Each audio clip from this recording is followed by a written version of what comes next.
അസ്സലാമലൈക്കും. ഹസ്ബത്തിലെ പുതിയൊരു വീഡിയോയിലേക്ക് എല്ലാവർക്കും സ്വാഗതം. ഇന്നത്തെ നമ്മുടെ വീഡിയോ ചെമ്മീൻ കറിയാണ് കേട്ടോ. നാടൻ രീതിയിലൊരു ചെമ്മീൻ കറി.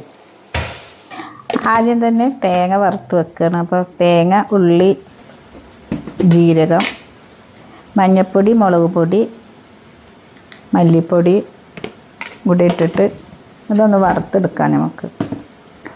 അപ്പോൾ കറിക്ക് ആവശ്യത്തിലുള്ള തേങ്ങ വറുത്തെടുത്തു. നമുക്ക് കറി വെക്കാം. ചട്ടി ചൂടായിലേക്ക് പുളിവെള്ളവും കുടംപുളിയും കൂടി ഇട്ട് വെച്ചിട്ടുണ്ട്. ഇതിലേക്ക് 2 തക്കാളി, പച്ചമുളക്, ഇഞ്ചി, വെളുത്തുള്ളി ഇതും കൂടി നമുക്ക് ഇട്ട് കൊടുക്കാം. പുളി കൂടി ഒഴിച്ച് കൊടുത്തിട്ടുണ്ട്.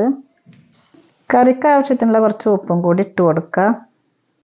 കുറച്ച് വേപ്പില കൂടി ഇട്ട് കൊടുത്തു. മൂടി വെച്ച് ഇത് വേവുന്നത് വരക്ക് നമുക്ക് മസാലക്കൂട്ടൊന്ന് അരച്ചെടുക്കാം. ഇത് നമ്മുടെ തേങ്ങ അരച്ചെടുത്തിട്ടുണ്ട്. ഇനി നമുക്ക് കറി ഒന്ന് തക്കാളിയൊക്കെ ഒന്ന് ഒരുതി കൊടുത്തതിന് ശേഷം നമുക്ക് ഈ തേങ്ങ അരച്ച മസാല ഇതിൽ ചേർത്ത് കൊടുക്കാം. നമ്മുടെ കറിയിലേക്ക് തേങ്ങ അരച്ചത് ഒഴിച്ച് കൊടുത്തു. ഇനി ഇത് തേങ്ങയും മസാലയൊക്കെ കൂടി നന്നായിട്ട് തിളച്ച് വരട്ടെ. നല്ല നന്നായിട്ട് തിളച്ച് വന്നതിന് ശേഷം നമുക്ക് മീനിട്ട് കൊടുക്കാം. ഇതപ്പോൾ തിളച്ച് വന്നിട്ടുണ്ട്.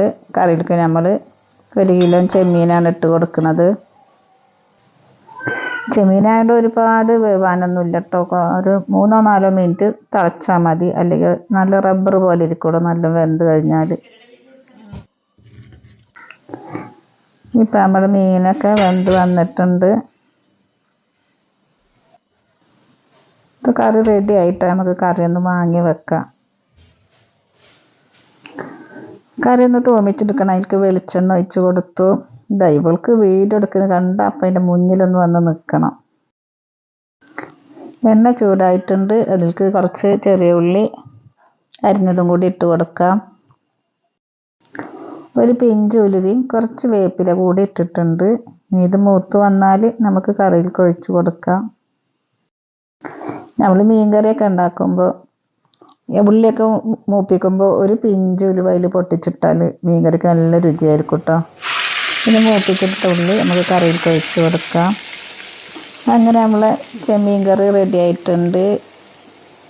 ഇഷ്ടമായാൽ എല്ലാവരും ലൈക്ക് ചെയ്യുക, കമൻറ്റ് ചെയ്യുക, സബ്സ്ക്രൈബ് ചെയ്യുക. എല്ലാവരും നമ്മുടെ വീഡിയോക്ക് സപ്പോർട്ട് ചെയ്യുക. ഇൻഷാ അല്ലാഹ് അടുത്തൊരു വീഡിയോയുമായി നമുക്ക് വീണ്ടും കാണാം.